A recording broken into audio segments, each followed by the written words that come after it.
আসসালামু আলাইকুম। ওয়ালাইকুম সালাম স্যার। ওয়ালাইকুম আসসালাম। আসসালামু আলাইকুম স্যার। ওয়ালাইকুম আসসালাম। কেমন আছেন স্যার আপনার ভিডিও অন করুন স্যার। পড়াশোনা কেমন চলছে? আলহামদুলিল্লাহ ভালো আছি স্যার, আপনি কেমন আছেন? আলহামদুলিল্লাহ ভালো।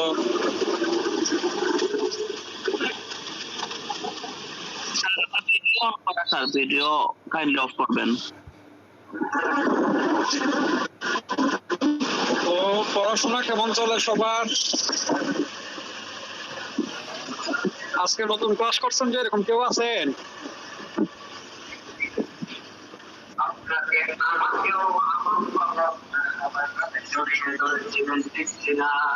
পাম দিকে চলে যেতে। হ্যাঁ আচ্ছা যাও, তোমার মতো করো। আমি ক্লাব হবে মনে করে তোমাকে ওই দিকে যেতে নিষেধ করতেছি।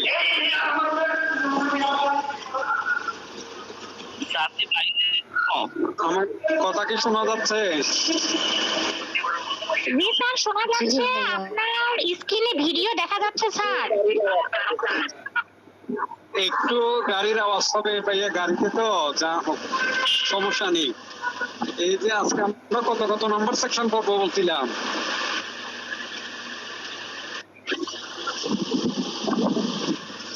আমরা কত সেকশন পড়বো বলছিলাম?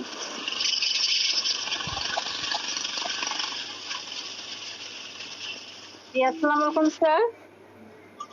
ওয়ালাইকুম আসসালাম। আমরা কত সেকশন পড়বো বলছিলাম? স্যার আপনি বলছিলেন 190, 200 থেকে 205 এগুলো পড়াবেন। 176 আমরা গত ক্লাসে হালকা পাতলা আলোচনা করে ফেলছিলাম। জি স্যার, জি স্যার। আচ্ছা যা হোক, কেউ 190 সম্পর্কে কিছু বলতে পারবেন, বা 174, 176 এগুলো সম্পর্কে কিছু বলতে পারবেন? হচ্ছে আপনার সরি 76 না 74 স্যার 74। হ্যাঁ বলেন। হ্যাঁ 74 স্যার পুলিশের রিপোর্ট সম্পর্কে বলা হয়েছে। সরি পুলিশ হ্যাঁ রিপোর্ট অনুসন্ধান করবে কি দিতে, কেউ আত্মহত্যা, তারপর কেউ মারা গেলে বা তাকে রিপোর্ট দিবে। আর আপনার এই এই তারপরে আরো এতে রিপোর্ট দিবে স্যার, আর একটু মনে আসতেছে না হট করে।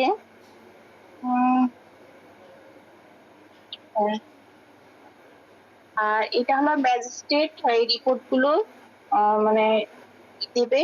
আর আপনার দ্বিতীয় শ্রেণীর ম্যাজিস্ট্রেট এরা দ্বিতীয় শ্রেণীর ম্যাজিস্ট্রেট যদি সরকার বিশেষ ইয়া দেয়, ক্ষমতা দেয়, পাওয়ার দেয়, তাহলে তারা সে ইয়া করতে পারবে, অনুসরণ করতে পারবে। হ্যাঁ আর এটা হলো 74 স্যার। আর 164 যেটা, সেটা হচ্ছে আপনার স্বীকারোক্তি দেওয়ার ক্ষমতা সম্পর্কে বলা হয়েছে। মানে এটা কে নিতে পারবে, লিপিবদ্ধ করতে পারবে কি? এটা হলো স্যার মেট্রোপলিটন ম্যাজিস্ট্রেট আর আপনার ফার্স্ট ক্লাস ম্যাজিস্ট্রেট।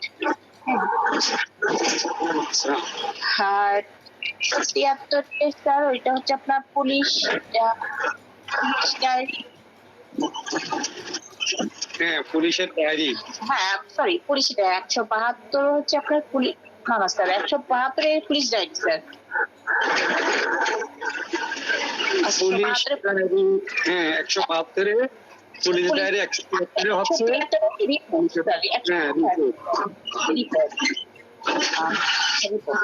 আর পুলিশের ডায়েরিতে একটা বিশেষ কথা লেখা আছে, সেটা হচ্ছে স্যার আপনি বলেছিলেন গত সপ্তাহে পুলিশের যে বিবরণ সম্পৃক্ত উনি যে ডায়েরি মেনটেন করবেন, এটা কিন্তু কোনো সাক্ষ্য প্রমাণ হিসেবে ব্যবহৃত হবে না। এটা অনুসন্ধানের সময় হিসাবে ব্যবহৃত হবে না, তবে এটা আপনার বিচারে সহায়ক হয়। কি স্যার? এই ডায়েরিটা বিচারে সহায়ক হয়। বিচার এবং অনুসন্ধানে সহায়তা করে। হবে স্যার, এটা মনে আছে। আর ৭৩ স্যার পুলিশের রিপোর্ট সম্পর্কে বলা হয়েছে, যদি সে আসামির কোনো অপরাধ খুঁজে পায় সেটা সব চার্জশিট আমার সংক্ষিপ্ততা না থাকে, তাহলে সেক্ষেত্রে স্যার সে রিপোর্ট দিবে, ফাইনাল রিপোর্ট দিবে।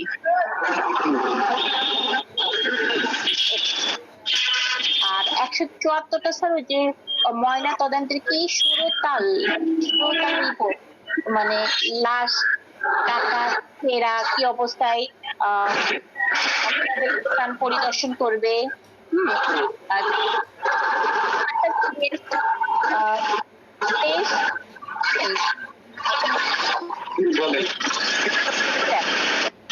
মানে যে স্থানটা পরিদর্শন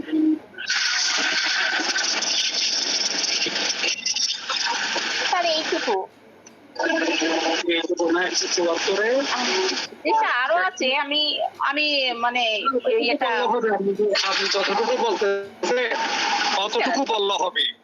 এই যে ধারা অনুযায়ী যখন কথা বলতে হবে তখন তো সবকিছু বিস্তারিত মনে থাকবে না, তো যতটুকু মনে থাকে ততটুকু বললে হলো। স্যার লেখার সময় মনে থাকবে, এখন আসলে তারিখে বলতেছি তো মানে একটু নার্ভাস ফিল করতেছি, বাট হয়তো এখানে নার্ভাস হওয়ার কোনো কিছু নেই। আমরা বাইবেও নিচ্ছি না, কোনো পরীক্ষাও দিচ্ছি না, এটা আপনি ইজিলি বলেন। এই যে ১৯০ সম্পর্কেও যদি কিছু বলতে পারেন আপনি বলেন। ১৭৬ ১৯০টা স্যার একটু পারি।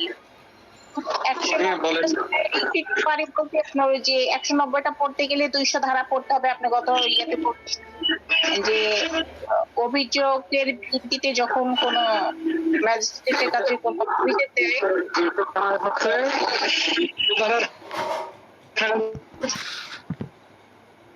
স্যার হ্যালো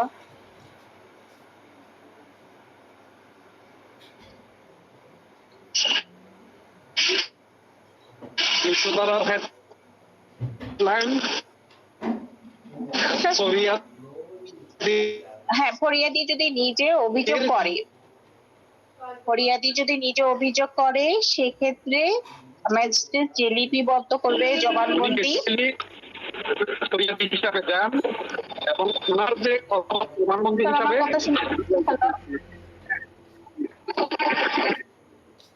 আমি একটু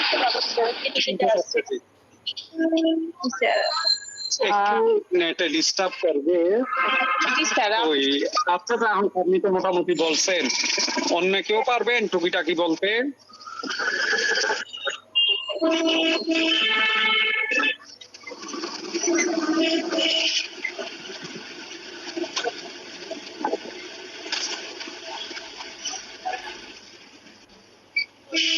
অন্য কেউ বলতে পারবেন এই সেকশনগুলো? হ্যাঁ বলেন। ফৌজদারি কার্যবিধি হচ্ছে ধারা 164। এটা হচ্ছে স্যার দোষ স্বীকারোক্তি লিপিবদ্ধকরণের ক্ষমতা নিয়ে আলোচনা করা হয়েছে স্যার এখানে। আর এটাতে সাধারণত প্রথম এবং বিশেষভাবে ক্ষমতাপ্রাপ্ত ম্যাজিস্ট্রেটের দ্বারাই কাজ লিপিবদ্ধ করতে পারবে। আর 157 24 আওয়ার্স স্যার তদন্তের জন্য। 167 তারপর আছে 172 হচ্ছে পুলিশ রিপোর্ট স্যার, আর 173 হচ্ছে পুলিশ কর্মকর্তার রিপোর্ট। 173 পুলিশ কর্মকর্তার রিপোর্ট স্যার, আর 172 হচ্ছে ডায়েরি পুলিশ তদন্তের ডায়েরি স্যার। আচ্ছা, তারপরে 174 পুলিশের ডায়েরি, তদন্তের ডায়েরি, পুলিশ অফিসার রিপোর্ট। 174 হচ্ছে আপনার অপমৃত্যু নিয়ে যদি স্যার এটা হচ্ছে আত্মহত্যা সম্পর্কে পুলিশ অনুসন্ধান করবে এবং রিপোর্ট দেবে স্যার। যে আত্মহত্যা করছে বা অপর কোনো ব্যক্তি বা প্রাণী কর্তৃক বা কোনো যন্ত্র বা দুর্ঘটনা ঘটতে পারে, বা যে এইরূপ মারা গেছে যার যুক্তিসঙ্গত কারণ হতে পারে, বা এরূপ অপরাধ হলে যেটা পুরোধাল তদন্তের জন্য ক্ষমতাবান নিকট নির্বাহী ম্যাজিস্ট্রেট প্রেরণ করবেন স্যার। আর 176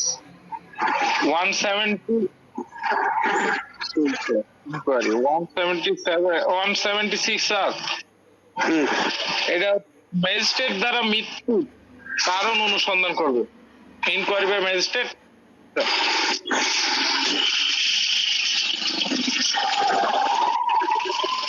হ্যালো, হ্যাঁ বলেন।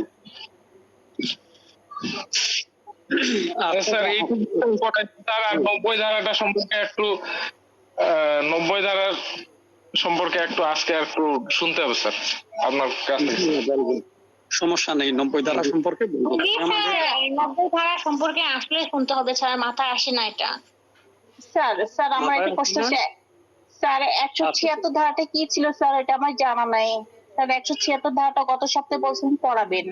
176 ধারাটা 176 ধারায় বেসিক্যালি মনে রাখবেন আপনি, এই যে কবর থেকে লাশ উঠানো নিয়ে মনে করেন কোন একটা পোস্টমর্টেম নিয়ে বিতর্ক হয়েছে না, কি স্যার? বা কোন একটা মৃত্যু নিয়ে তর্ক বিতর্ক চলছে না, পোস্টমর্টেম ছাড়া কি করছে, দাফন কাফন করে ফেলছে, তাহলে তাকে যে কবর থেকে লাশ উত্তোলন করে আবার পোস্টমর্টেম করবে, ওইটা বলছে 176-2।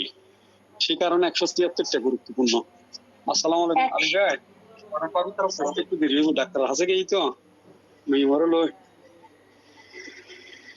আপনার 176-2 এই যে মনে করেন বৈষম্য বিরোধী আন্দোলনে অনেক কি করছে, কোন পোস্টমর্টেম না করে দাফন কাফন করে ফেলছে, এরকম আছে না? পরবর্তীতে দেখা গেল মামলার তদন্তের প্রয়োজনে এদের লাশ তুলে তারপর পোস্টমর্টেম করতে হচ্ছে। তো 176-2 লাশ তোলা হয় এবং ম্যাজিস্ট্রেটের উপস্থিতিতে লাশ তুলে এগুলার পোস্টমর্টম করা হয়। সে কারণে 176-2 বা 176টাও গুরুত্বপূর্ণ। যা হোক, আর কারো কোনো প্রশ্ন আছে?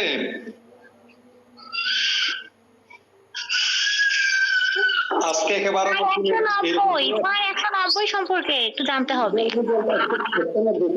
বলবো, আজকে নতুন কেউ জয়েন করছেন, এরকম কেউ আছেন একেবারে নতুন? কেউ নেই?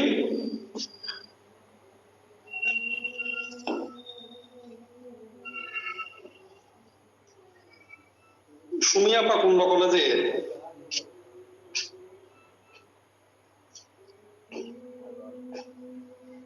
সুমি আপা কি আমাকে শুনতে পারতেছেন?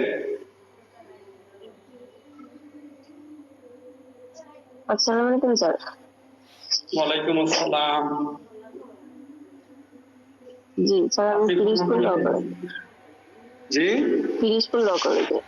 পিরিজপুর মাশাআল্লাহ।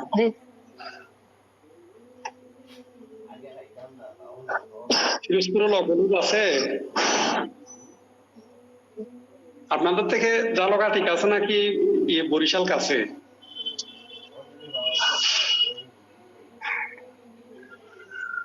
আমি কখনো জালকাঠি বা বরিশাল মানে জালকাঠি যাইনি, তাই বলতে পারবো না। আচ্ছা আচ্ছা, জানি। মাশাআল্লাহ।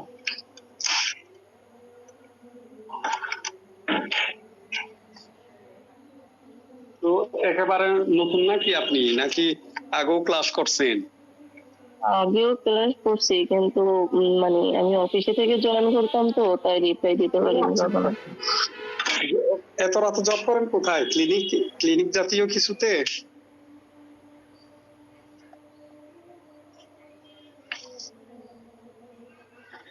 আচ্ছা থাক, অনেক কথাবার্তা বললাম।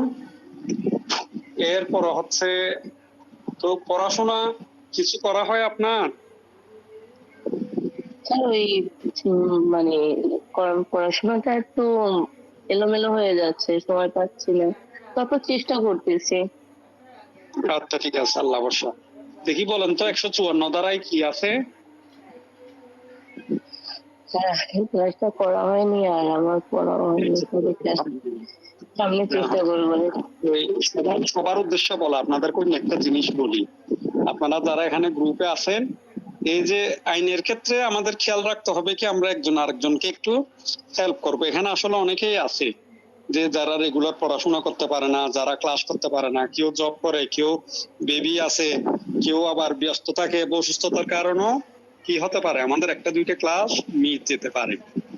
তো আপনারা আলোচনা যেটা শুনেন, এটা শুনতে শুনতে কি পয়েন্ট গুলো নোট করে ফেলবেন।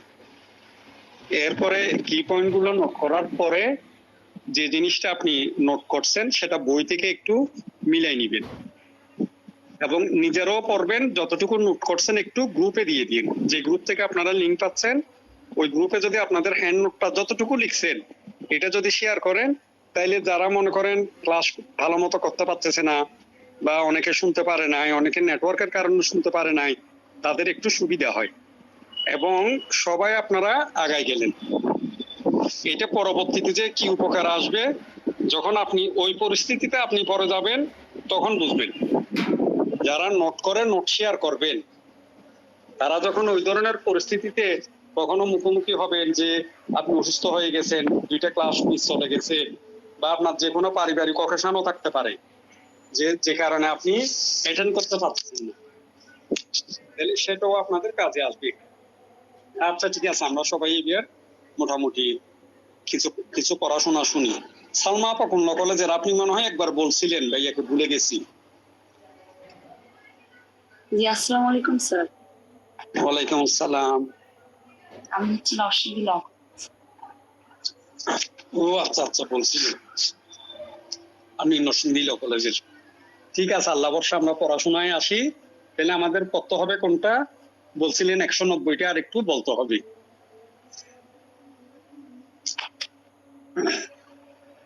স্যার হ্যাঁ, 190 সম্পর্কে আমি কিছু জানি, বলবো স্যার?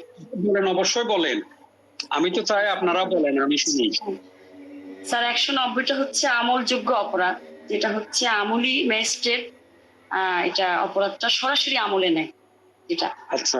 হুম। এবং 5 শ্রেণীর ম্যাজিস্ট্রেট সরাসরি আমলে নিতে পারে। সে 5 আচ্ছা। শ্রেণীর ম্যাজিস্ট্রেট হচ্ছে মুখ্য মহানগর magistrate, metropolitan magistrate, chief judicial magistrate, প্রথম শ্রেণীর ম্যাজিস্ট্রেট এবং বিশেষ ক্ষমতাপ্রাপ্ত কোনো এক ম্যাজিস্ট্রেট। অর্থাৎ আমলযোগ্য অপরাধগুলি অগ্রসেবল অফেন্স যাকে বলে, মানে সরাসরি যেটা ম্যাজিস্ট্রেট আমলে নেয়, আমল ম্যাজিস্ট্রেট, এটা কি আমলযোগ্য অপরাধ 190 ধারাতে বলা হয়েছে। 190 ধারাতে অপরাধের জি আমলযোগ্য অপরাধের সরাসরি ম্যাজিস্ট্রেট আমলে নেবার পদ্ধতিটাই বর্ণিত হয়েছে।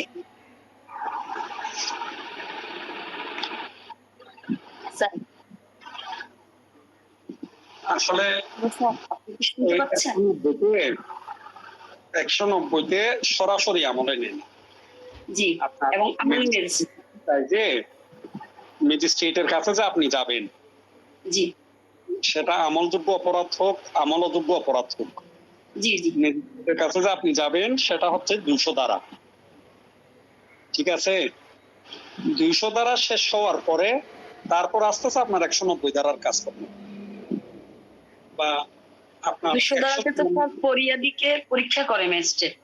হ্যাঁ, ফরিয়াদিকে পরীক্ষা করে। এবং তখন ফরিয়াদিকে কখন পরীক্ষা করবে? যখন ফরিয়াদিটা অভিযোগ নিয়ে যাবে। জি এখন মূল কাহিনী হচ্ছে আপনার, আপনি যে আমলযোগ্য অপরাধের কথা বলছেন, আমলযোগ্য অপরাধ যখন সংগঠিত হবে তখন প্রথমে কোথায় যাবে? প্রথমে স্যার হ্যাঁ, আমলযোগ্য অপরাধের সংবাদ নিয়ে আমাদের প্রথমে কোথায় যেতে হবে? থানায় যেতে হবে স্যার। Very good. প্রথমে আমরা থানায় যাব। থানায় যাবো। 150 অনুযায়ী এজাহার নিয়ে আমরা থানায় যাব। 154 এ এজাহার নিয়ে থানায় যাবেন, স্যার। ক্ষেত্রে হ্যাঁ শুনেন, যে ক্ষেত্রে আপনার পুলিশ অনেক সময় ফাইজলামি করে, যে এজাহার নিতে চায় না, এক। আবার 2 নম্বর কিছু রাজনৈতিক কারণে এজাহার নেয় না পুলিশ। এই যে তারা তো অনেকটা পলিটিক্যালি অসহায়ের মতো ছিল, আমরা তাদেরকে যেভাবে ব্যবহার করার কথা ওইভাবে ব্যবহার করতে পারিনি, তাদেরকে যেভাবে শেল্টার দেওয়ার কথা ওইভাবে আমরা শেল্টার দিতে পারিনি। তাইলে ওখানে যদি পুলিশে যদি কোনো কারণে জাতীয় ঘটনা না নেয় আমলে, তখন আমরা ম্যাজিস্ট্রেটের কাছে ওই ঘটনা নিয়েও যেতে পারবো। আমাকে যে বিনা বিচারে চলে যেতে হবে এরকম কোনো কিছু না। আবার দেখা যায় ফৌজদারিতে কোনো লিমিটেশন নেই, ফৌজদারি অপরাধগুলো বিচার করার জন্য কোনো তামাদিতে কোনো কিছু বলা নেই। তবে একটা জিনিস, কোর্টের ডিসিশন আছে, যত দ্রুত সম্ভব এই যে অভিযোগ নিয়ে যাওয়া ভালো, যাতে সাক্ষ্য প্রমাণ তাজা থাকে। তারপরে আমরা দেখি কি ক্ষেত্র বিশেষে 50 বছর পরও ফৌজদারি অপরাধের বিচার হতে পারে। এটা আমাদের দেশে না, সারা বিশ্বে ফৌজদারি বিচার ব্যবস্থার এটা আলাদা একটা বৈশিষ্ট্য। আপনারা কেউ খেয়াল করছেন এই যে আমেরিকার মতো রাষ্ট্রে বিভিন্ন অপরাধ অভিযোগ নিয়ে দেখা যায় আপনার 90 সালে কোন নারী হেনস্থা হয়েছে, সে কি করতেছে 2025 সালে আসি সে এটার বিচার চাচ্ছে। এরকম আমরা অনেক ঘটনা পেপারে পত্রিকায় দেখি না? তাইলে এটা সারা বিশ্বে আপনার ফৌজদারির ক্ষেত্রে স্বীকৃত।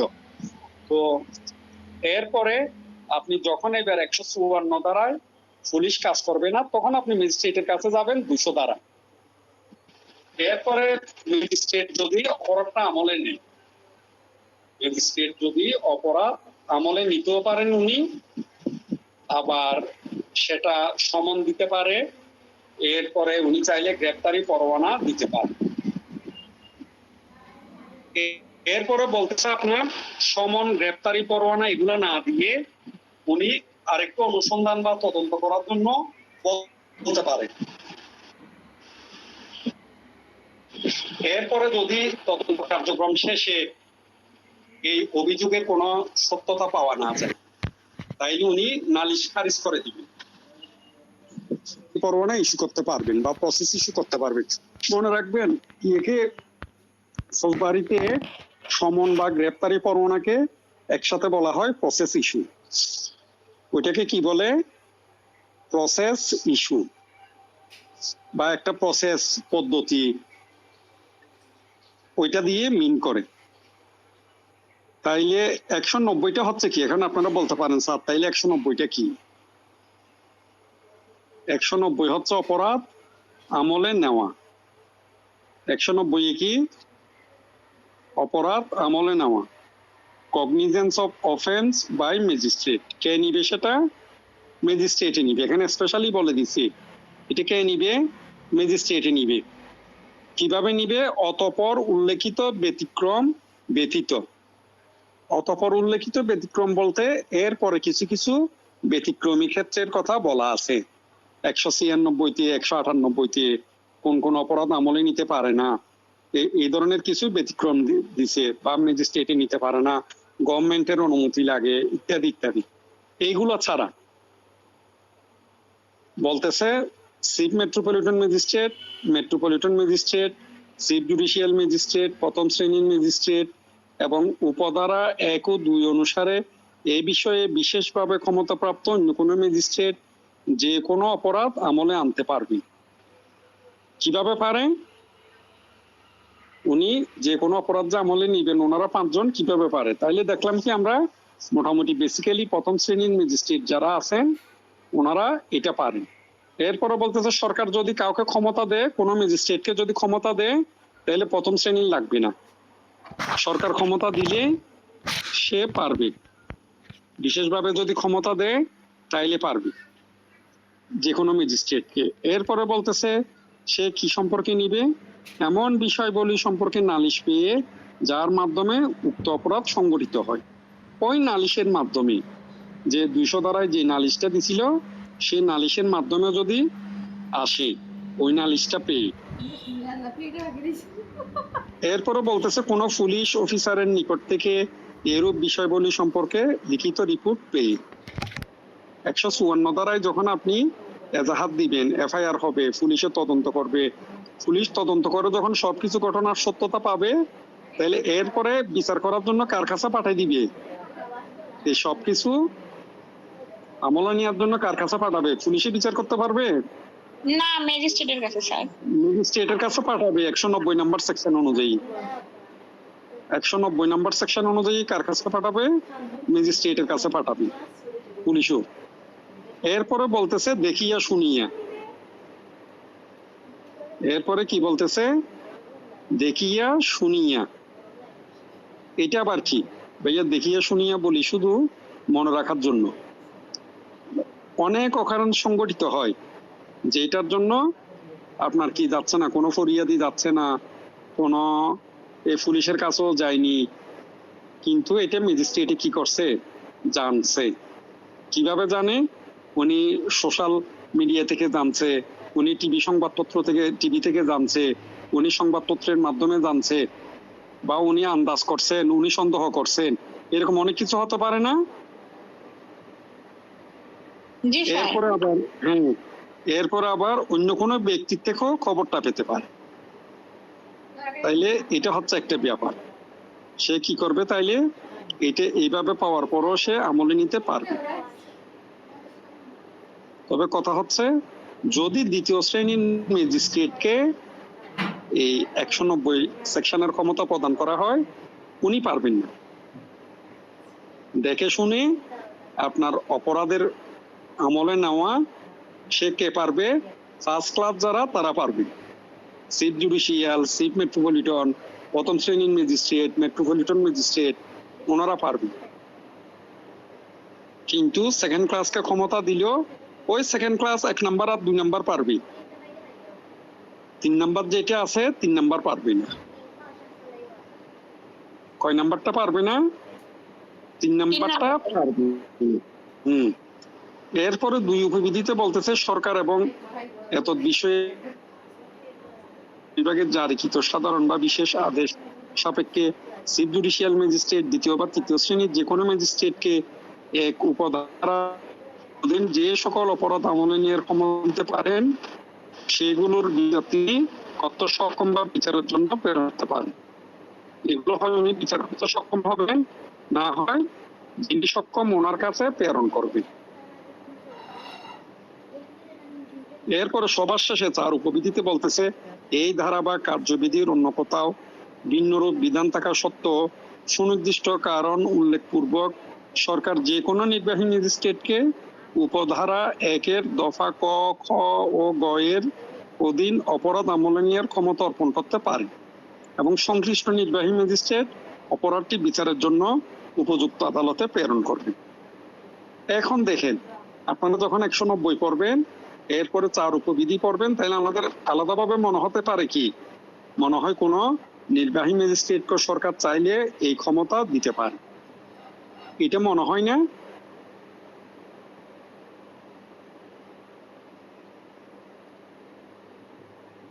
আপনারা কি বলেন? এটা কি বলা যায় না?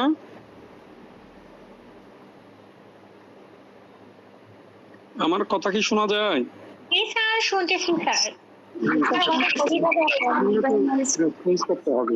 এই যে 4 উপবিধিতে বা 4 উপবিধিতে যে জিনিসটা বলছেন, যে সরকার চাইলে কোনো নির্বাহী ম্যাজিস্ট্রেটকে এই জুডিশিয়াল ম্যাজিস্ট্রেটের দায়িত্ব দিতে পারেন এবং উনি এইভাবে অপরাধ আমলে নিতে পারেন।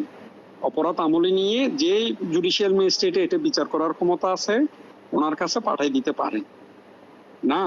এখন কথা হচ্ছে, এখানে নির্বাহী ম্যাজিস্ট্রেটকে জুডিশিয়াল ম্যাজিস্ট্রেটের ক্ষমতা দেওয়ার কথা কেন আসলো? কেউ কেউ অনুমান করতে পারেন এই কথা বলার কাহিনী কি?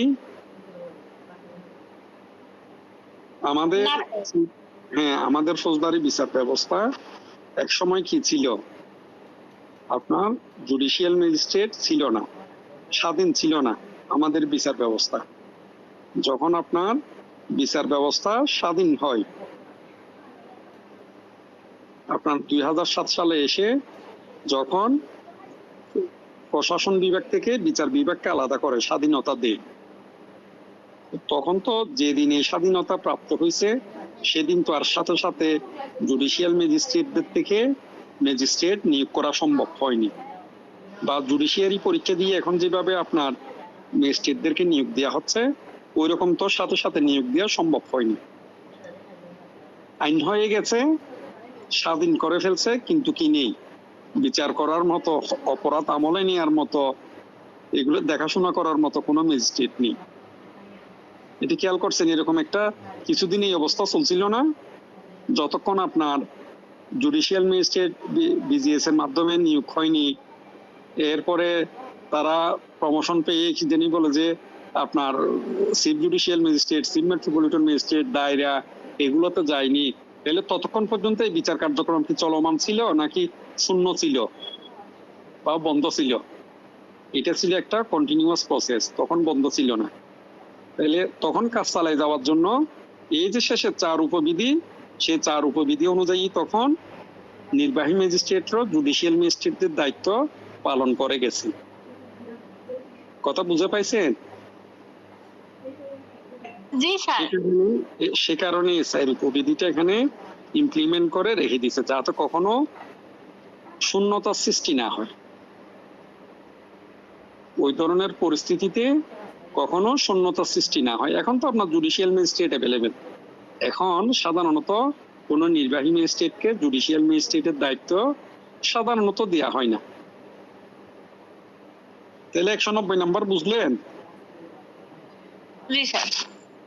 আচ্ছা, যিনি প্রথমে পড়া বলছিলেন আপনার নামটা কি?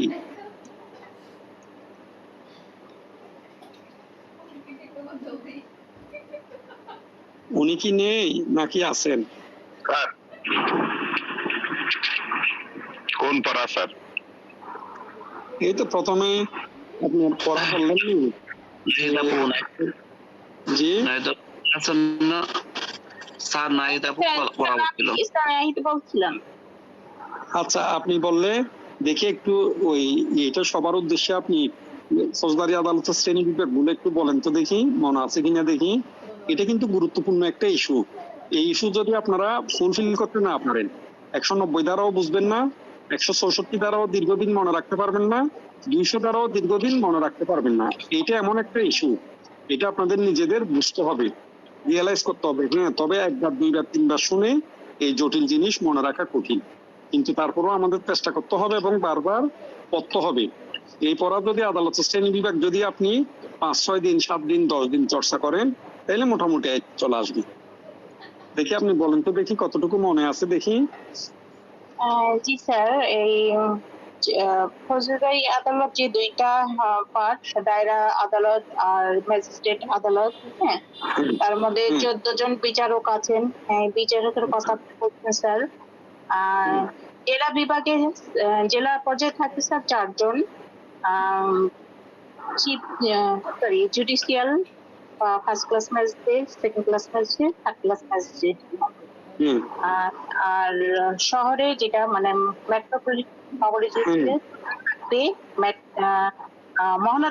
মহানগরীর জন্য 2টা পদ স্যার, সেটা হচ্ছে আপনার মেট্রোপলিটন আর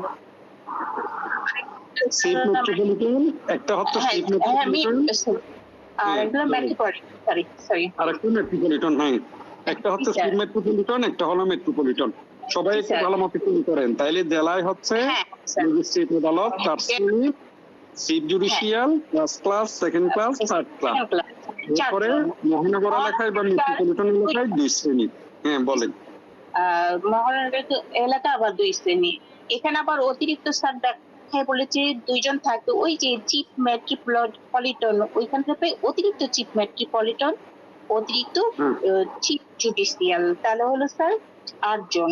এখানে আপনার 6 নম্বর সেকশন অনুযায়ী এখানে 4 জন। আর এরপরে আসছে 9 ধারা স্যার আপনার দায়রা আদালতে যে 6 জন কিভাবে আসবে আপনার মহানগর জেলা পর্যায়ে, যেটা ওই 3 জন থাকবে, দায়রা জজ, অতিরিক্ত দায়রা জজ আর যুগ্ম দায়রা জজ। এটা হলো আপনার পর্যায়ে। আর মহানগর পর্যায়ে স্যার মহানগর দায়রা জজ, অতিরিক্ত মহানগর দায়রা জজ আর যুগ্ম দায়রা জজ। তাহলে স্যার হ্যাঁ হ্যাঁ হ্যাঁ, এই- তাহলে 14 জন পেলাম। একটা জিনিস খেয়াল রাখবেন, 9 নাম্বার সেকশনে কিন্তু 9 নাম্বার সেকশনে ওখানে কিন্তু মহানগরের কথা তেমন কোনো কিছু বলেনি, কিন্তু আমরা এই মহানগরের ব্যাপারটা দায়রার ক্ষেত্রে এটা আমরা প্র্যাকটিসের সময় দেখি, এটা যখন প্র্যাকটিক্যালি প্রয়োগ করা হয় তখন দেখি। খেয়াল করছেন 6 নাম্বার সেকশনে কিন্তু ওই জেলা মহানগর দুই ভাগের কথা বলছে ম্যাজিস্ট্রেটদের, কিন্তু 9 নাম্বারে গিয়ে আর ওই জেলার মহানগরকে জেলারটা বলছে, মহানগর একটু উজ্জ্ব রেখে দিছে, ওখানে মহানগরটা কোনো কিছু বলে নেই, কিন্তু আমাদের এটা জানতে হবে। এরপর আপনাদেরকে আরো দুটা জিনিস অ্যাড করি। আলহামদুলিল্লাহ আপনারা মোটামুটি ক্লাসগুলো রিয়েলাইজ করতে পারতেছেন, যে বুঝতে পারতেছেন, একজন হলো মোটামুটি ক্লিয়ারলি বলতে পারলো এই যে আদালতের শ্রেণী বিভাগটা, এতটুকু পারলে না, আপনারা নিজেরা একটু আর একটু ভালো মতো বুঝবেন। এরপর ওখান থেকে আরো 2-3টা সেকশন আপনাদের জন্য অ্যাড করি। প্রথম কথা হচ্ছে এই জুডিশিয়াল ম্যাজিস্ট্রেটদেরকে কিভাবে নিয়োগ দেয়,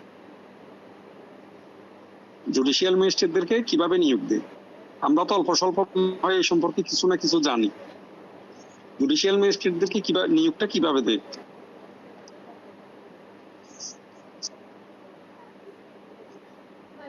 এই যে বিজিএস পরীক্ষা থেকে জুডিশিয়াল ম্যাজিস্ট্রেটদের নিয়োগ দেওয়া হয়, এটা বলছে 11 নাম্বার সেকশনে। এটা সংবিধানের 133 অনুচ্ছেদ অনুযায়ী আপনার রাষ্ট্রপতি কর্তৃক প্রণীত বিধি সাপেক্ষে প্রত্যেক মেট্রোপলিটন বহির্ভূত জেলার বাংলাদেশ জুডিশিয়াল সার্ভিস নিযুক্ত ব্যক্তিদের মধ্যে থেকে চিফ জুডিশিয়াল ম্যাজিস্ট্রেট, অতিরিক্ত চিফ জুডিশিয়াল ম্যাজিস্ট্রেট এবং অন্য জুডিশিয়াল ম্যাজিস্ট্রেটগণ নিযুক্ত হন। এলে তারা কিভাবে হয়, আপনার এই রাষ্ট্রপতির সংবিধানের 133 অনুচ্ছেদ অনুযায়ী ওই ক্ষমতা বলে নিয়োগ দেন জুডিশিয়াল সার্ভিস থেকে, বাংলাদেশ জুডিশিয়াল সার্ভিস থেকে বিজিএস এর মাধ্যমে তাদেরকে নিয়োগ দেওয়া হয়। তাহলে এটা আমাদের মনে রাখতে হবে।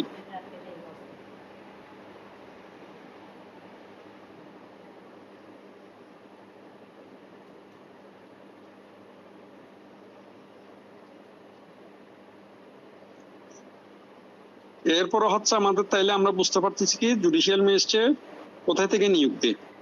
এরপরে যে এখানে যে নির্বাহী ম্যাজিস্ট্রেটদের কথা বলা হয় 10 নম্বর সেকশন 12 নম্বর সেকশন, ওনাদেরকে কিভাবে নিয়োগ দেয়।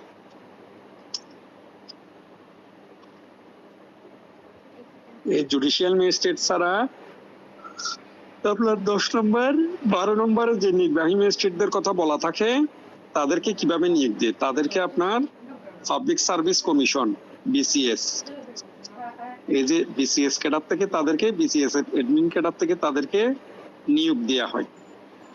তাদেরকে কোথা থেকে নিয়োগ দেয়,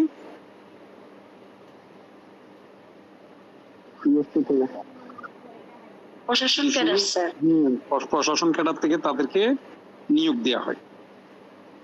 তাহলে এই দুইটা জিনিস আমাদের যখন আমরা শ্রেণী বিভাগটা বুঝবো তখন তাদের নিয়োগটা কিভাবে হয় বা নিয়োগটা কিভাবে দেয় এই জিনিসটাও আমরা কি করব, বুঝে নিব। এরপর আস্তে আস্তে স্পেসিফিক এই যে মেটো ভাষায় যেভাবে বলছি আপনার 200, 202, 203, 204 এগুলো এগুলো আমরা বইয়ে কিভাবে বলে এটা একটু পড়ে নি। আপনার যদি বইয়ের ভাষা মনে রাখতে না পারেন, আমি প্রথমে যে ভাষায় বলছি ওই ভাষায় সেকশন অনুযায়ী লিখলে তাও হবে, অতটুকু এনাফ। আবার অনেকে জিজ্ঞেস করে ভাইয়া সেকশনটা তো মোটেই মনে নেই, তাইলে কি হবে, তাইলে কোনো কিছু হবে না। এলএলবি পরীক্ষার জন্য আপনি যদি সেকশন মনে করতে না পারেন, ভুল লেখার দরকার নেই, শুধু লিখবেন, ওই ক্ষেত্রে লিখবেন ফৌজদারি কার্যবিধি 1898 অনুযায়ী, ঠিক আছে, ধারাটা উজ্জ্ব রেখে দিবে, কিন্তু ভুল লিখতে যাবেন না। এটা যদি ভুলটা যদি স্যারদের চোখে পড়ে তাইলে ওনারা মাইন্ড করতে পারে যে সে জানে না গোড়ার ডিম ফোনগিরি দেখাইছি, ঠিক আছে, আবার মনে করছে যে আমরা আমাদের মনে নিয়ে বুঝি না এইরকম। আসলে যে সমস্ত স্যারেরা খাতা কাটেন ওনারা অনেক জ্ঞান। তো যা হোক 200 নম্বর সেকশনে কি বলে, এক্সামিনেশন অফ কমপ্লেনেন্ট, ফরিয়াদি জবানবন্দি। তো তো ইংলিশটা পড়লে আমরা আর একটু ভালো মতো বুঝি। বাংলায় যদিও বা ফরিয়াদির জবানবন্দি বলে, ইংলিশটা তো অটোমেটিকলি বোঝা যায় কি ফরিয়াদির পরীক্ষা। আসলে ফরিয়াদির পরীক্ষা বলেন, ফরিয়াদির জবানবন্দি বলেন, প্র্যাকটিক্যালি কি করে জানে, যখন আমাদের পক্ষে হিসাবে একটা ফৌজদারি মামলা ফাইল করি, তখন আপনার 200 ধারা অনুযায়ী ফাইল করতে হয়। ফাইল করার পরে এটা সবার প্রথমে ম্যাজিস্ট্রেট স্যার উঠে এই যে নতুন মামলা যেগুলো হয় এইগুলো কল করে, এইগুলো ডাকে। কার নাম ধরে ডাকবে? ওখানে তো মামলা নাম্বার এগুলো কোনো কিছু করেনি। অভিযোগকারী যে ওনার নাম ধরে মামলাগুলো ডাকে। ডাকার পর ওনাকে ডকে তুলে এই মামলা সম্পর্কে ওনার বক্তব্য কি, উনি কোন কারণে অভিযোগ দিতে আসছেন, সেটা ওনার কাছ থেকে শোনা হয়। ওনার নাম, পরিচয়, বাড়ি, তারপরে কি জানি বলে যে আপনার ওই কেন আসছে, কি অভিযোগ ওনার, এই সব কিছু ইত্যাদি শোনা হয়। তাহলে প্র্যাকটিক্যাল জিনিসটা অনেকটা 200 নম্বর সেকশনের সাথে কাছাকাছি মিলে। তো ওই জিনিসটা মিলে না। সাক্ষীগণের মধ্যে যে কয়জনের আমার তো প্রশ্ন ছিল স্যার। হ্যাঁ, প্রশ্ন হচ্ছে স্যার 200 ধারায় নালিশ করবে, তারপর নালিশ করার পর ফরিয়াদিকে ম্যাজিস্ট্রেট পরীক্ষা করবে, অর্থাৎ 200 ধারায় নালিশও হবে এবং ফরিয়াদিকে ম্যাজিস্ট্রেট পরীক্ষা করবেন এই 200 ধারায়। হ্যাঁ, পরীক্ষা করবে বলতে ওনার বক্তব্যটা শুনবে আর কি, বক্তব্যটা সেটাই তো স্যার, ওনার সাক্ষ্যটা আর কি। তাহলে কি স্যার আমরা এইভাবে বলতে কি পারি? বলতে চাচ্ছেন ওই জিনিসটা? তাহলে কি স্যার এইভাবে লিখলে হবে যে 200 ধারায় নালিশ করবে প্লাস মানে ফরিয়াদিকে সাক্ষ্য জবানবন্দি নেওয়ার, স্যার দুইটাই কি? ওখানে তো বলেই দিছে ভাইয়া, পরিশুনায় আপনারা শুনেন, অভিযোগের ভিত্তিতে অপরাধ আমলে গ্রহণকারী ম্যাজিস্ট্রেট। তাইলে অভিযোগ যখন নিয়ে আসছে, এই অপরাধ আমলে যিনি নিবেন ওই ম্যাজিস্ট্রেট অবিলম্বে ফরিয়াদিকে এবং উপস্থিত যদি থাকে সাক্ষীগণের মধ্যে যে কয়জনের উপযুক্ত বিবেচনা করবেন তাদের শপথ গ্রহণ পূর্বক জবানবন্দি গ্রহণ করবেন। ওই ডকে তুলে ওনাকে প্রথমে শপথ পড়ানো হয়, আমি যা বলিব তা সত্য বলিব, সত্য বই মিথ্যা বলিব না, ওই এইটা বলে তারপর উনি বলা শুরু করেন। ম্যাজিস্ট্রেটে জিজ্ঞেস করে ওনার নাম, ঠিকানা, বাড়ি, এইগুলো আপনার সবকিছু জিজ্ঞেস করার পরে সে তার অভিযোগ যেটা সেটা পরে শোনায়, একটু সারসংক্ষেপটা। এরপরে পরে শোনানোর পরে এখানে আইনে বলতেছে উপস্থিত যে সাক্ষীগুলো থাকবে তাদেরও প্রয়োজন মনে করলে উনি জবানবন্দি নিয়ে নিবেন। আর এটা ওনার ইচ্ছে, ম্যাজিস্ট্রেটের ইচ্ছে, উনি যদি না চান তাইলে না নিবেন। এরপরে বলতেছে তবে সত্য হলো যে লিখিত অভিযোগ করা হলে 192 ধারা অনুসারে মামলাটি হস্তান্তরের পূর্বে ম্যাজিস্ট্রেট কর্তৃক এরূপ জবানবন্দি গ্রহণের প্রয়োজন নেই। যদি এটা লিখিত অভিযোগ করা হয় তাইলে তখন আপনার প্রয়োজন নেই, চাইলে নিতেও পারে, না হয় নাও নিতে পারে। এরপরে বলতেছে যখন লিখিত অভিযোগ করা হয় এবং আদালত বা সরকারি কর্মচারী তার সরকারি কর্তব্য সম্পাদনের সময় যা বা ধারণা করা হয় যে সরকারি কর্তব্য সম্পাদনের সময় এই নালিশ করেন, তখন ফরিয়াদির এরূপ জবানবন্দি গ্রহণের প্রয়োজন নেই। এটা যদি আপনার কোনো সরকারি ম্যাটার হয়, সরকারি অফিসের জাতীয় কোনো কিছু হয় এবং সেই সরকারি অফিসের লোকজন আসে অভিযোগ দায়ের করার জন্য, তখন তাদের পরীক্ষা করার প্রয়োজন নেই।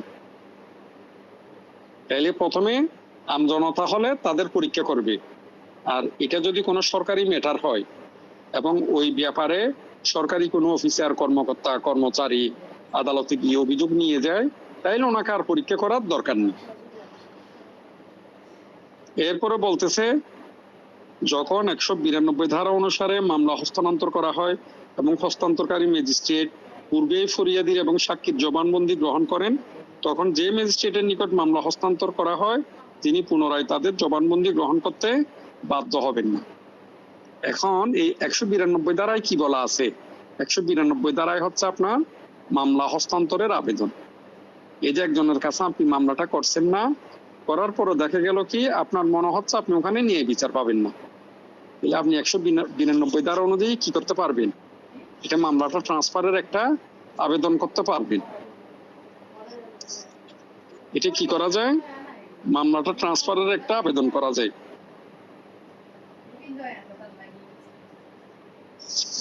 এইভাবে যখন এই ট্রান্সফারের আবেদন করা হয় 191 ধারা অনুযায়ী, আর 192 বলতেছে ম্যাজিস্ট্রেট কর্তৃক মামলা স্থানান্তর, তাহলে এটা আপনার চিফ জুডিশিয়াল ম্যাজিস্ট্রেট, চিফ, তারপরে হচ্ছে আপনার চিফ মেট্রোপলিটন ম্যাজিস্ট্রেট, ওনারা একটা মামলা কি করতে পারবে? উপযুক্ত ম্যাজিস্ট্রেটের নিকট হস্তান্তর করতে পারবেন, একজন থেকে আরেকজনের নিকট স্থানান্তরও করে দিতে পারবেন। এরপরে বলতেছে কোন প্রথম শ্রেণীর ম্যাজিস্ট্রেট কোন বিষয় আমলে গ্রহণ করলে চিফ জুডিশিয়াল ম্যাজিস্ট্রেট তাকে বিষয়টি অনুসন্ধান বা বিচার করার নিমিত্তে তার জেলার অপর কোন নির্দিষ্ট ম্যাজিস্ট্রেটের নিকট হস্তান্তর করতে ক্ষমতা প্রদান করতে পারবেন, যিনি এই কার্যবিধির অধীন অভিযুক্তকে বিচার করতে কিংবা তাকে বিচার সুপদ্ধ করার উপযুক্ত, এবং এরূপ ম্যাজিস্ট্রেট সে মোতাবেক বিষয়টির নিষ্পত্তি করতে পারবেন। তাহলে বলতেছি কি, আপনার ফার্স্ট ক্লাস ম্যাজিস্ট্রেট কো চিফ জুডিশিয়াল ম্যাজিস্ট্রেট যদি ক্ষমতা দেয়, উনিও এটা স্থানান্তর করে দিতে পারবেন। ওনার জুনিয়র যারা আছে তাদেরকেও চাইলে দিয়ে দিতে পারবেন, যদি ওনার জুনিয়র এটা বিচার করতে পারে। এইবার বুঝছেন আপনার 200 দ্বারা, এই যে 192, 191 এইগুলো। কারো কোনো প্রশ্ন আছে? স্যার 191 আরেকবার যদি বলতেন। 191 না, আসলে 191টা গুরুত্বপূর্ণ কোনো কিছু না। 191 আমি পরও শুনাইনি, যা হোক তারপরেও পরে শুনেন 191তে কি বলে। 191তে বলতেছে আপনার আসামির আবেদন ক্রমে মামলা স্থানান্তর। তাহলে মামলা স্থানান্তরের জন্য এখানে কে আবেদন করবে? আসামি আবেদন করবে। কেন করে? আসামির মনে যদি এই ধরনের কোন ধারণার জন্মগ্রহণ করে যে আদালতে আমার বিচার হবে ওখানে আমি ন্যায় বিচার পাবো না, ওখানে উনি কি পাবেন না? ন্যায় বিচার পাবেন না। ন্যায় বিচার বুঝি সবাই আমরা? ন্যায় বিচার বলতে কি বুঝায়? জি স্যার। কি বুঝায় ন্যায় বিচার বলতে? কি কাকে শাস্তি দেওয়া বুঝায় নাকি অন্য কিছু বুঝায়? স্যার তখন হয়তো আসামি মনে করে যে আসলে আমি তো নিরপরাধ, হয়তো আমার শাস্তি হতে পারে, এখন আমি মামলাটা স্থানান্তর করব। না, এরকম না। তার তাহলে শাস্তি স্যার? হতে পারবে, তার শাস্তি হতে পারবে মনে করলে তবে না। ব্যাপারটা আর একটু বলি। মনে করেন দেখা গেল কি আপনি কোন একটা ম্যাজিস্ট্রেটের কাছে বিচার কার্যক্রম চলতেছে, এখন আসামি মনে করতেছে কি ওই ম্যাজিস্ট্রেট কোনো না কোনো ভাবে অভিযোগকারীর সেবারে কাজ করে। এক, হয়তোবা করতে পারে। 2, 3 নম্বরে সে মনে করে এখানে আমি ন্যায় বিচার পাবো না। ন্যায় বিচার বলতে বোঝাচ্ছে আসলে উপযুক্ত বিচার। ন্যায় বিচার বলতে কি বোঝায়?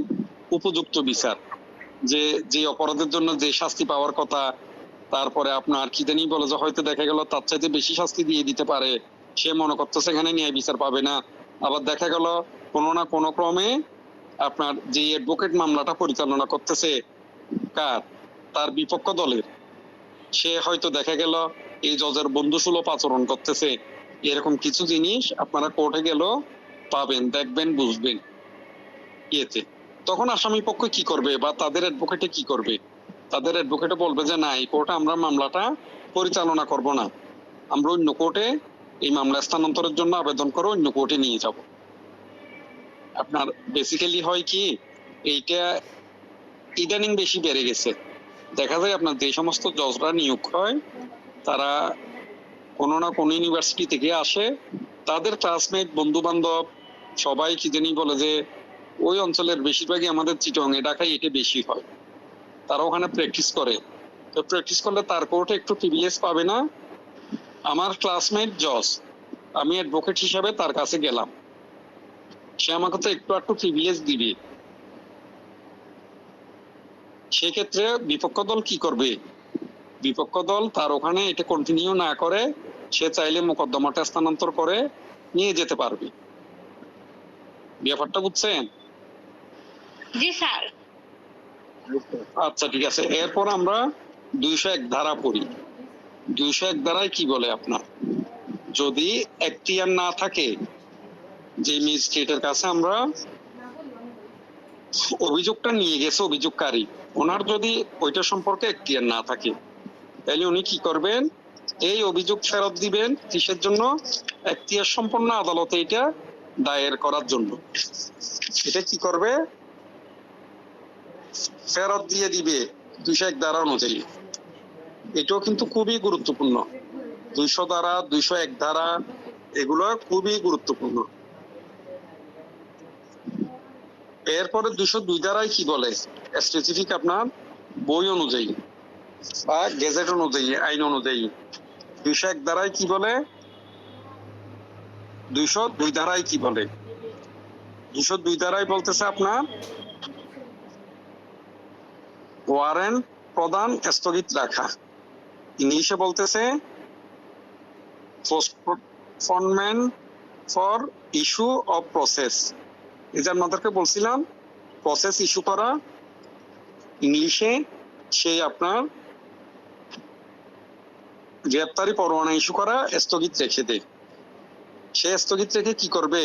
পুলিশকে তদন্ত করতে দে, সিবিআই কে তদন্ত করতে দে, এরপরে সিআইডি কে তদন্ত করতে দে। এটা তো আমরা বুঝি, এতটুকু তো আমরা বুঝি। পুলিশকে তদন্ত করতে দিয়ে, সিআইডি কে তদন্ত করতে দিয়ে জি এটা কি স্যার। করে? হ্যাঁ, এগুলো আপনি তাইলে 202 কি বলতেছে? এগুলো করে উনি আরো তদন্তের জন্য দিয়ে দিতে পারবে, কোনো সমস্যা নেই। এরপরে 203 বলতেছে নালিশ খারিজ করা, নালিশ খারিজকরণ। এটাও গুরুত্বপূর্ণ। Dismissed of complaint. যখন আপনার তদন্ত আসবে, তদন্ত করে আসবে, দেখে যে এই অভিযোগের কোনো ভিত্তি নেই, এটা তদন্ত প্রমাণিত হয়নি, তখন ম্যাজিস্ট্রেট চাইলে কি করতে পারবে? নালিশ খারিজ করে দিতে পারবে। আবার পুলিশে আপনার বললো এটা ভিত্তিহীন, পুলিশি তদন্তে আসলে এটা ভিত্তিহীন, এটা চাইলে ম্যাজিস্ট্রেটে নালিশ হিসাবে গ্রহণও করতে পারে। পুলিশেরটা চূড়ান্ত না।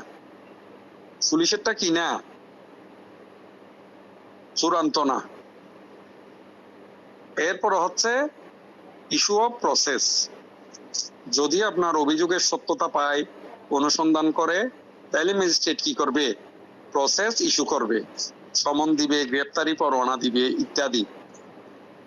এটা বলছে 204-এ। এরপরে 205 বলতেছে ব্যক্তিগত হাজিরা থেকে অব্যাহতি। এটা খুবই গুরুত্বপূর্ণ। ফৌজদারিতে 205 নম্বর সেকশনের যে বিষয়টা, এটা খুবই গুরুত্বপূর্ণ। এই যে আপনি একজন আসামি, আদালত চাইলে আপনাকে ব্যক্তিগত হাজিরা থেকে অব্যাহতিও দিয়ে দিতে পারে। এটা বলা আছে কত নম্বর সেকশনে? 205-এ। এটা কত নম্বর সেকশনে বলছে? 205 স্যার।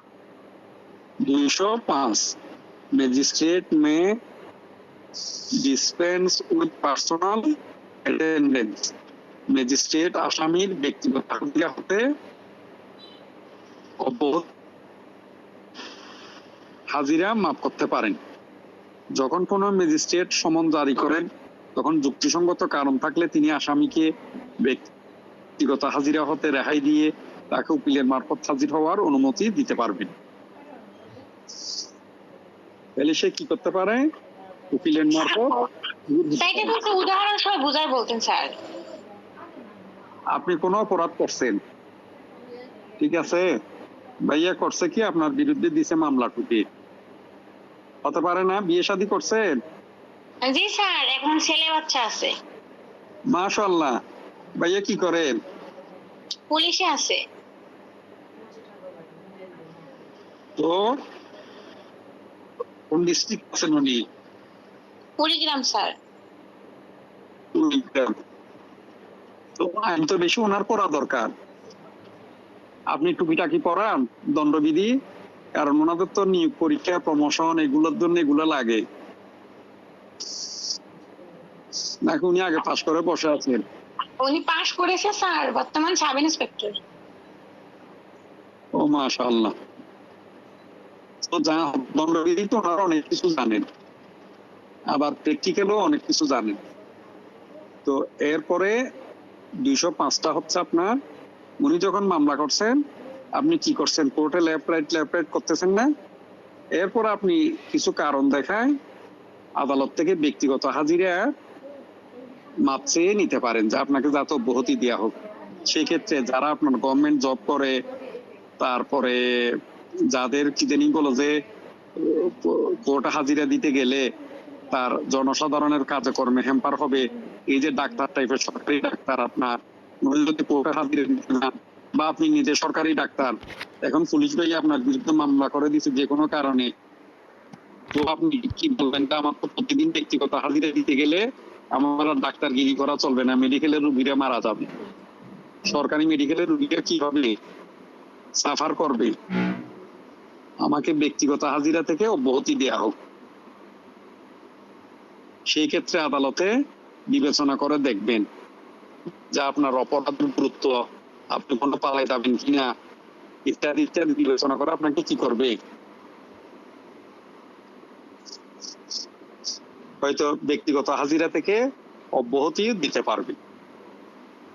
এটা এরপরে বলতেছে কিন্তু তদন্ত বা বিচারাধীন ম্যাজিস্ট্রেট তার সুবিবেচনা অনুসারে মামলার যে কোনো পর্যায়ে আসামিকে ব্যক্তিগতভাবে উপস্থিত হওয়ার নির্দেশ দিতে পারবেন এবং প্রয়োজন বোধে পূর্বে বর্ণিত পদ্ধতিতে তাকে হাজির হতে বাধ্য করতে পারবেন। প্রথম কথা হচ্ছে আপনাকে হাজিরা হতে অব্যাহতি দিতে পারবেন, এরপরে হাজিরা হতে অব্যাহতি দিয়ে দিতে কোনো সমস্যা নেই। পরবর্তীতে চাইলে উনি যে কোনো সময় প্রয়োজন অনুসারে আপনাকে আবার হাজির হওয়ার জন্য নির্দেশও দিতে পারবেন।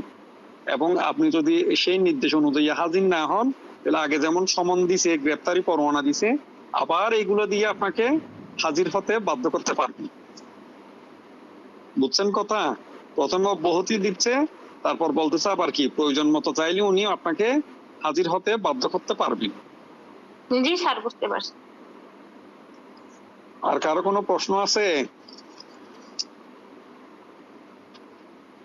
স্যার 205-এর এ বাতিল, 205-এর বি বাতিল, সি আছে, সি এর সি, এ, তারপরে হচ্ছে ডি। এখন এগুলো কি সব পড়তে হবে স্যার? এগুলো একটু গুরুত্বপূর্ণ।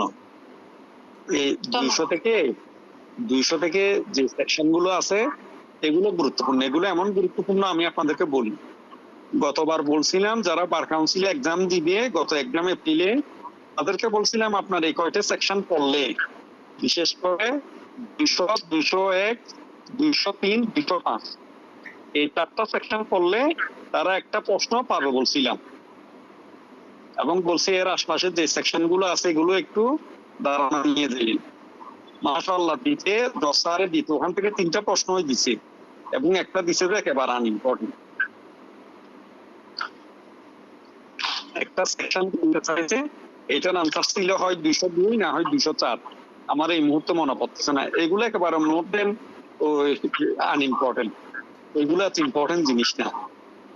তো এখন তো সবকিছু তার ইম্পর্টেন্ট থেকে দিবে না, সে কারণে আপনাদেরকেও বলি এই প্রশ্ন হয় সৃজনশীল, এবং এলএলবি তে যে প্রশ্নগুলো করে তার মধ্যে সবচেয়ে দণ্ডবিধি এবং ফৌজদারি কার্যবিধিতে প্রশ্ন হয় একটু কঠিন। দেওয়ানি কোচিং করার কথা, কিন্তু দেওয়ানিতে তেমন কঠিন প্রশ্ন দেখলাম বিগত 3-4 বছরে করে না। বারবার ফৌজদারি আর দণ্ডবিধিতে গিয়ে নতুন নতুন প্রশ্ন দিয়ে নতুন নতুন জিনিস জানতে চায়, কমন একটু কম আসে এবং প্রশ্ন বেশি। কিন্তু আপনারা মূল জিনিসগুলো জানলে, পড়লে, বুঝলে অ্যান্সার দিতে পারবেন। তো আমরা মোটামুটি যেহেতু আর বেশিক্ষণ নেই, আর 3টে সেকশন পরে এই আলোচনা শেষ করে দিই। একমাত্র দায়রা আদালত কর্তৃক বিচার্য মামলা সেই আদালতে হস্তান্তর করা। এখন দায়রা আদালত কর্তৃক কোনগুলো বিচার করা যায় কেউ বলতে পারবেন? একমাত্র দায়রা আদালত বিচার করতে পারে, সেটা আমরা আগে পরে আসছি। এটা কোন সেকশন, ওখানে কি বলা আছে কেউ বলতে পারবেন? সেকশনটা বলে দিই। এটা হচ্ছে 29-এর।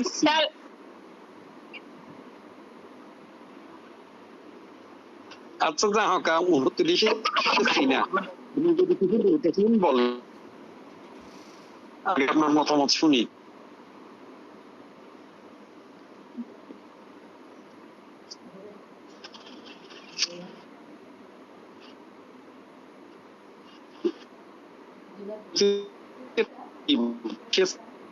এমন অপরাধ 29-এর সি এর হেডলাইনটা একটু বিদ্যুৎ টাইপের, মৃত্যুদণ্ড নয় এমন অপরাধের বিচার।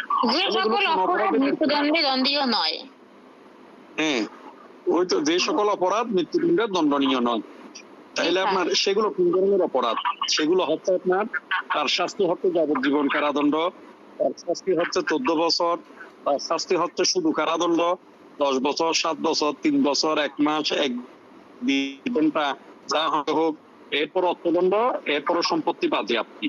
এটা আমরা বিধির 53 নম্বর সেকশনে যে 5 ধরনের শাস্তির কথা পড়ছি, ওখানে বলতেছে মৃত্যুদণ্ড হতে পারবে না রেগুলার বিচার।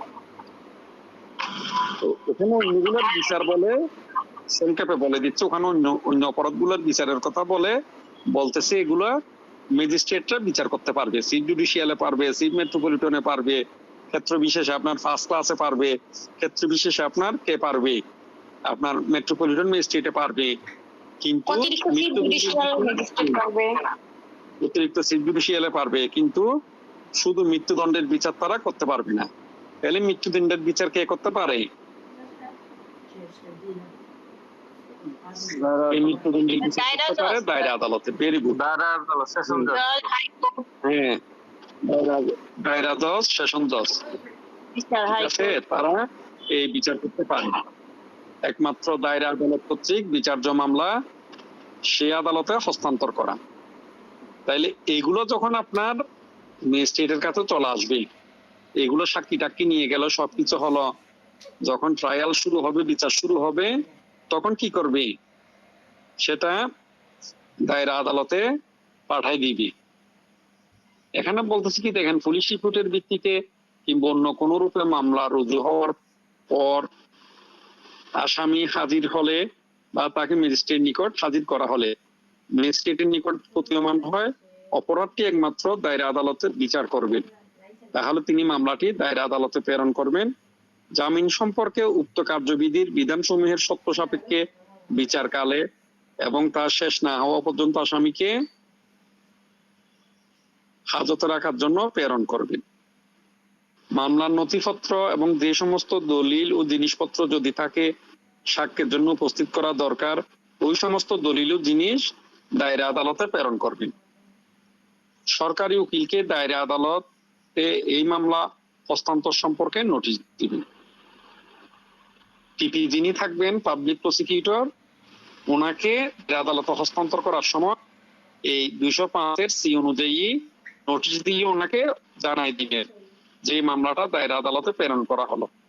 এই নোটিশ ওনাকে কেন দিতে হয়?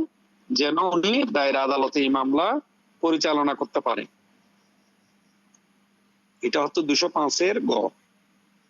তারপর 205 ডাবল গ CC, transfer of case in chief metropolitan magistrate, chief judicial magistrate etcetera.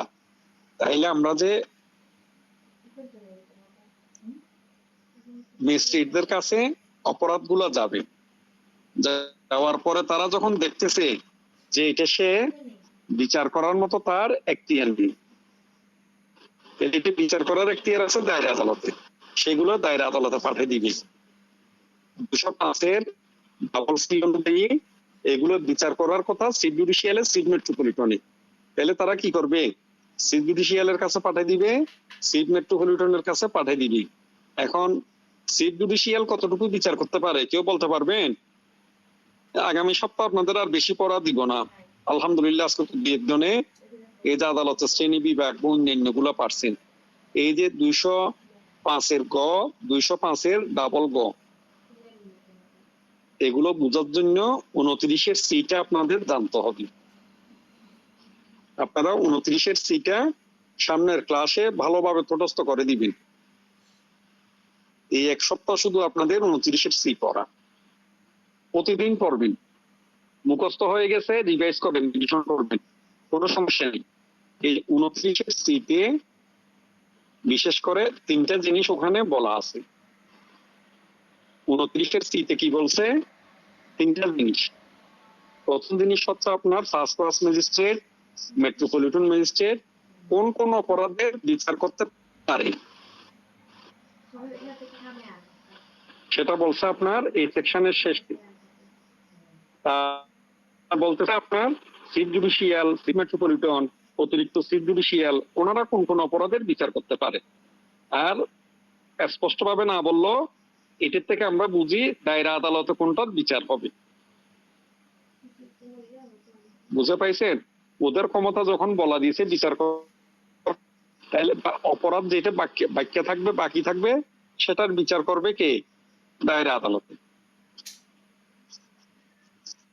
তাইলে আপনার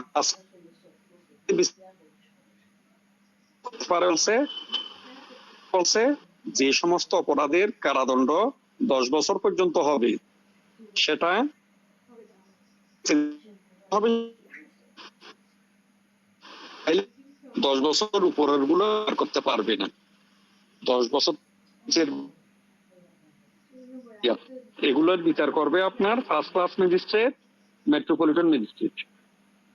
এরপরে বলতেছে ভাই যদি 10 বছরের অধিক হয়, যাবজ্জীবন কারাদণ্ড হয়, তাহলে সেগুলোর বিচার করবে চিফ জুডিশিয়াল, চিফ মেট্রোপলিটন, অতিরিক্ত চিফ জুডিশিয়াল।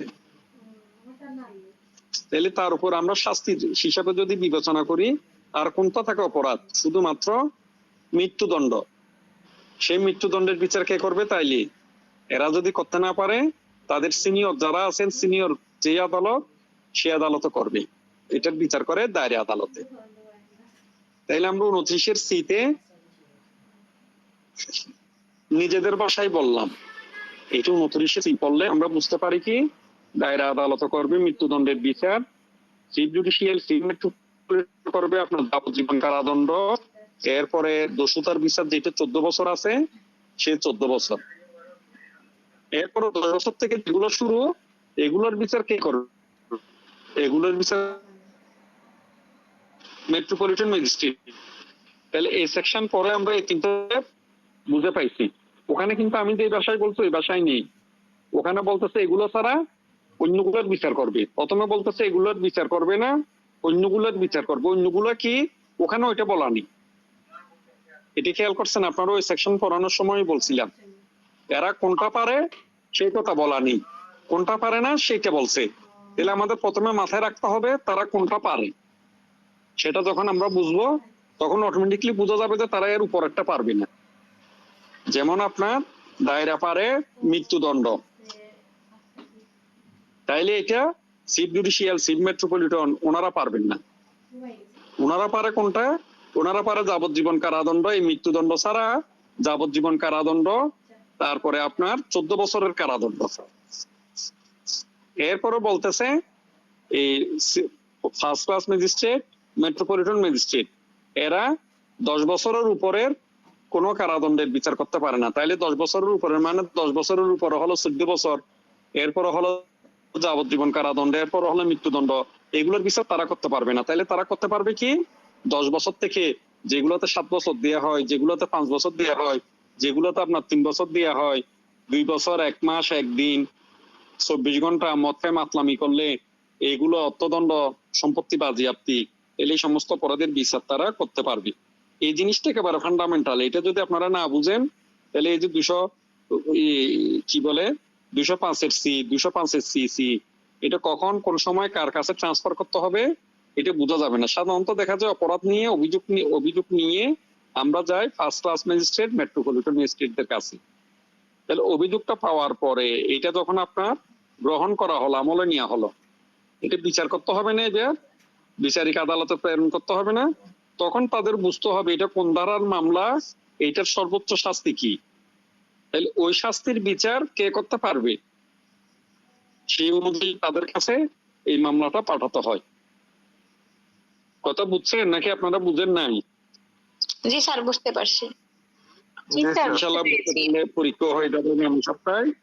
কে কতটুকু বুঝছেন বুঝেন নাই আগামী সপ্তাহে পরীক্ষা হয়ে যাবে। তাইলে আপনাদের মূল পড়া হচ্ছে শুধুমাত্র 29-এর সি। এটা আপনাদেরকে পড়ানোর সময় বলছিলাম যে এই 4টা সেকশন যারা বুঝবে না তারা পরবর্তী সেকশন গুলা পারবে না বা বুঝতে কষ্ট হবে। সেই 4টা সেকশন ছিল 6, 9, 29-এর বি, 29-এর সি। 29-এর বিটা তুলনামূলক কম গুরুত্বপূর্ণ। এটা শুধু 2টা জিনিস মনে রাখলে হয় যে, কিন্তু বাকি যে 3টা আছে এগুলো অনেক গুরুত্বপূর্ণ সেকশন। এগুলো না বুঝলে আপনি এই যে এখানে ট্রান্সফারের কথা বলছে বা নথি পাঠাই দেওয়ার কথা বলছে, মামলা দায়রা আদালতে পাঠানোর কথা বলছে, তাহলে কেন দায়রা আদালতে পাঠাবে এটা বুঝবে না। কেন চিফ জুডিশিয়ালে পাঠাবে? যে 205-এর গতে বলতেছে দায়রাতে পাঠাবে, 205-এর ডাবল গতে বলতেছে চিফ জুডিশিয়ালে পাঠাবে। তাহলে আপনি কি বুঝবেন চিফ জুডিশিয়ালে কোন সময় পাঠাবেন বা ওই আপনার কি বলে দায়রাতে কোন সময় পাঠাবে? ফার্স্ট ক্লাস ম্যাজিস্ট্রেটরা এটা 29-এর সি না পড়লে বোঝা যায় না, বা সি না জানলে কেউ বুঝবেই না। শুধু আমি তোতা মনার মতো মুখস্থ করলাম, এগুলো মনে থাকবে না, আপনাকে ফাংশন গুলো বুঝতে হবে। আইনটা হচ্ছে অনেকটা কিসের মতো, রান্না বান্নার মতো। এই রেসিপি আপনাকে কোনটার পরে কি দিবেন, কোনটা কিভাবে প্লে করবে, এই যে গরুর মাংস রান্না করতে গেলে কি দিতে হবে, আমাকে মুরগি হলে কি দিব, মাছ হলে কি দিব, এই জিনিসগুলো আমাদেরকে বুঝতে হবে। এখন আমি যদি মাছের সাথে একসাথে মুরগি বা গরু রান্না করে ফেলি, হবে? হবে না, কি হয়ে যাবে? এই 200-এর সিরিপে আস্তে আস্তে 205-এর ডি।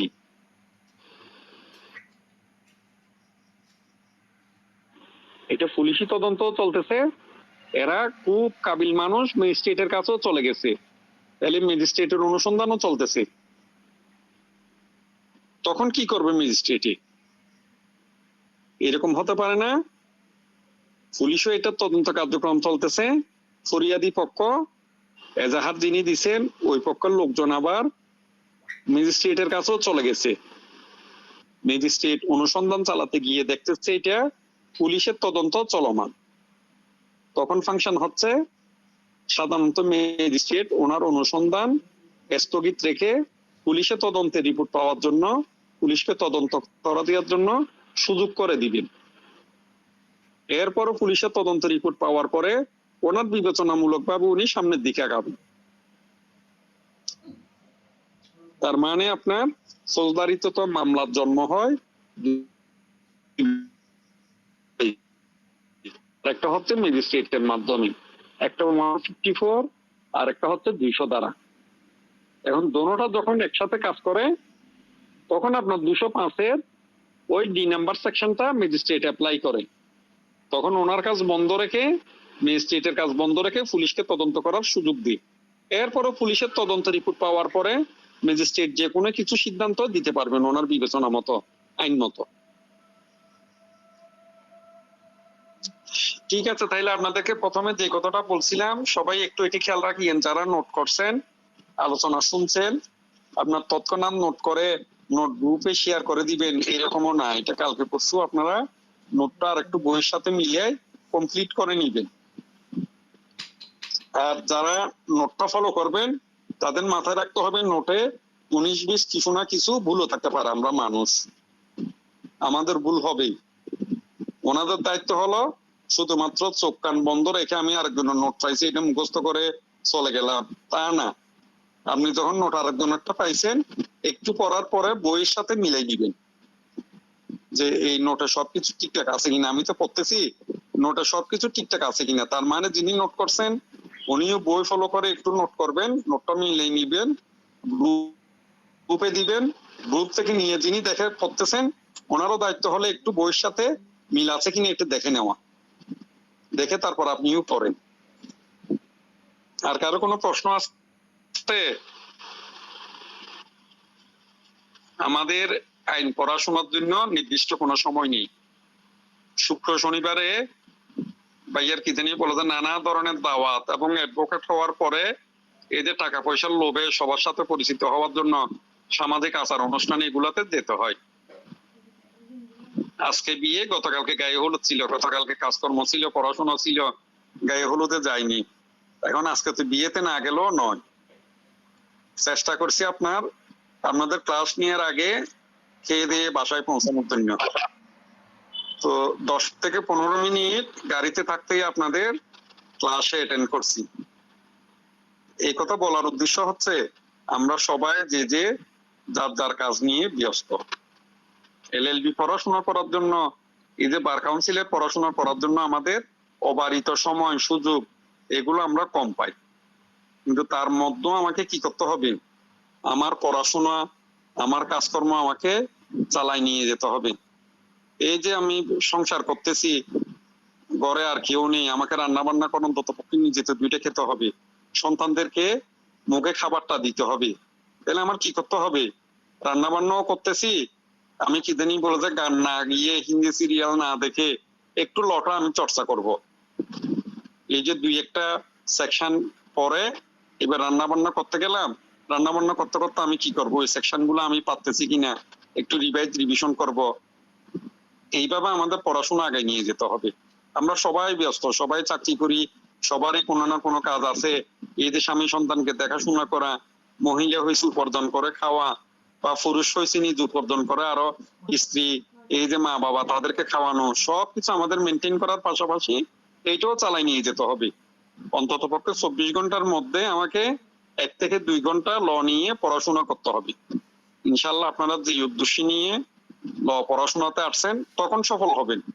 আর যদি আমরা একেবারে বই পুস্তক বন্ধ রেখে কখন ফর্ম ফিল আপ হবে, কখন আমার রেজিস্ট্রেশন হবে, কখন টিচাররা আমাকে সাজেশন দিবে, ওইটা পরে আমি কখন বই কিনবো, এগুলো পরে পড়াশোনা করতে যাব, পরীক্ষা দিব, ওই এলএলবি পাস করা যায় মোটামুটি। একটু যাদের মেরিট ভালো, ওই বাজারের মোটামুটি মানের গাইড বই পড়েও আপনি এলএলবি তে সেকেন্ড ক্লাস পাবেন। তবে পরবর্তী পড়াশোনা যেগুলো, এগুলোতে তেমন ভালো করা যায় না। এখন আপনারা ভাগ্যবান, একটা প্ল্যাটফর্ম পেয়েছি, আমরা এখানে পড়াশোনা করতেছি সবাই, অন্তত পক্ষে ভাব বিনিময় হচ্ছে। এই যে কোন বই পড়বো, কোথায় থেকে পড়বো, কোন সেকশন গুলো পড়বো বা কি পড়বো, 19-20 একটু আমরা বুঝতে পারতেছি। এটা আলহামদুলিল্লাহ আপনাদের ভবিষ্যতে অনেক বড় একটা কাজ দিবে।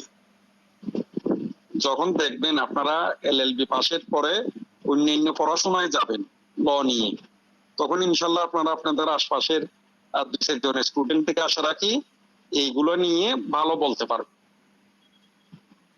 অনেকে এলএলবি পাস করে গেছে, সে 200 দ্বারা কখনো পড়ে নাই, ফৌজদারিতে 154 দ্বারা কখনো পড়ে নাই বা শুনেও নাই, এইরকম হাজারো স্টুডেন্ট আছে। এটা আমার ব্যক্তিগত অভিজ্ঞতা থেকে বলতেছি। আজকে আপা 14 জন বিচারকের নাম বলছে না, অ্যাডভোকেট হয়ে অনেকেই আমি একেবারে চ্যালেঞ্জ করব, যারা অ্যাডভোকেট হয়ে গেছে বা এইবার পরীক্ষা দিছে বা এইবার হবে অ্যাডভোকেট হবে, ওখান থেকেও যদি আপনি 10% স্টুডেন্ট 90% পারবে, 10% স্টুডেন্ট ফৌজদারি আদালতের শ্রেণী বিভাগ পারবে না। আমি একেবারে লিখিত দিব, প্র্যাকটিক্যাল থেকে বলতেছি এই কথা, 10% স্টুডেন্টে ফৌজদারি আদালতের শ্রেণী বিভাগ পারবে না। ঠিক আছে, তাহলে আলহামদুলিল্লাহ সবাই দোয়া করিয়েন। ইনশাল্লাহ আপনাদের সাথে আবার আগামী শনিবারে দেখা হবে, কথাবার্তা হবে। আপনাদের বন্ধু বান্ধবদেরকেও এড হতে বলিয়েন। আশা রাখি রায়হান ভাই তো আপনাদের চাপাচাপি করে না, উনি তো আবার 2-4টা ক্লাস এমনি ফ্রি তো সবাইকে করতে দেন।